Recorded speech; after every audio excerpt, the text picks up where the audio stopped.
Iyabọ Ojo gbajúgbajà òṣèré onítìátà sin ọmọ rẹ̀ Priscilla relé ọkọ.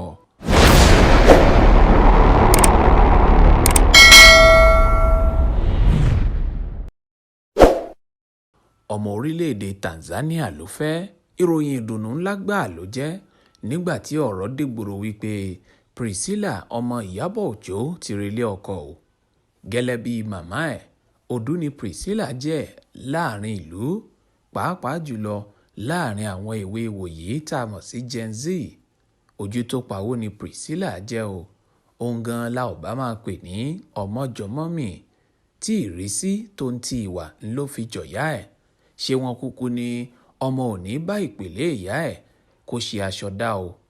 Lọ́jọ́ Ẹtì Friday tó kọjá làwọn àwòrán tó jọjú ń gbèsè jáde lójú òpó ìkànnì ìbánidọ́rẹ̀ẹ́ Instagram Iyabọ Ojo gan fúnra ẹ̀ tí àwọn mìíràn sì túmọ̀ sí Queen Mother, níbi tí ó ti ní òun dúpẹ́ fún Olúwa fún àṣeyọrí ìgbéyàwó ìbílẹ̀ láàrin ọmọ rẹ̀ Priscilla àti ọkọ rẹ̀ Juma Nkambala tí ọ̀pọ̀ túmọ̀ sí Juma Jux tó jẹ́ olórin tàkasúfèé láti orílẹ̀-èdè Tanzania, ọmọ tí ògo rẹ̀ ti ń tàn wọ orílẹ̀-èdè Nàìjíríà báyìí.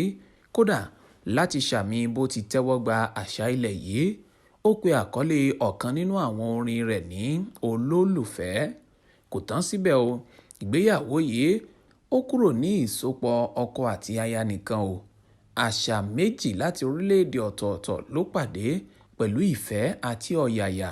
Kódà Priscilla fúnra rẹ̀ lójú òpó Instagram kéde wípé Hadiza Nkambala ní orúkọ tuntun tí òun ń jẹ́ báyìí, bó tilẹ̀ jẹ́ wípé èyí tí wọ́n ṣe ní orílẹ̀-èdè Tanzania lọ́dọ̀ àwọn mọ̀lẹ́bí ọkọ ló jẹ́ ìgbéyàwó àṣà ìbílẹ̀ àti nìkáì. Àmọ́ ṣá ò tí Iyabọ Ojo pé ayé ò tí ì rí nǹkan kan rárá, torí wípé ayẹyẹ mìíràn eléyìí tí yóò pariwo dáadáa láàrin ìlú ló ń bọ̀ lọ́nà o.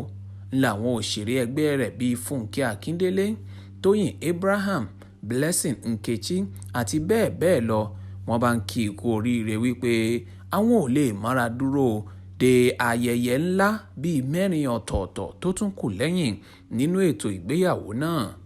Yàtọ̀ sí Iyabọ Ojo, ọmọ rẹ̀ ọkùnrin Festus náà kò gbẹ́yìn tó fi mọ́ àwọn mọ̀lẹ́bí àti àwọn alásùnmọ́ mìíràn. Bójú ti wá pé tẹ̀sẹ̀ pé tó, àwọn kan bá tún ṣèbéèrè wípé bàbá ìyàwó gan ń kọ́ fúnra rẹ̀. Abala kan nínú àpapọ̀ ètò ìgbéyàwó yìí ló ti wáyé o, tó sì lárinrin púpọ̀ pẹ̀lú ẹ̀rín, ijó, orin, jíjẹ mímu, ìdùnnú síra ẹni àti ìsúre nínú ibi tá a ti rí Iyabọ Ojo gan fúnra rẹ̀ tó ń fi tayọ̀tayọ̀ gbàdúrà fún tọkọtaya Nkambala. Oyindamọ́lá Ọlásùpọ̀ ló ń jábọ̀ ròyìn fún Ìta Fàájì.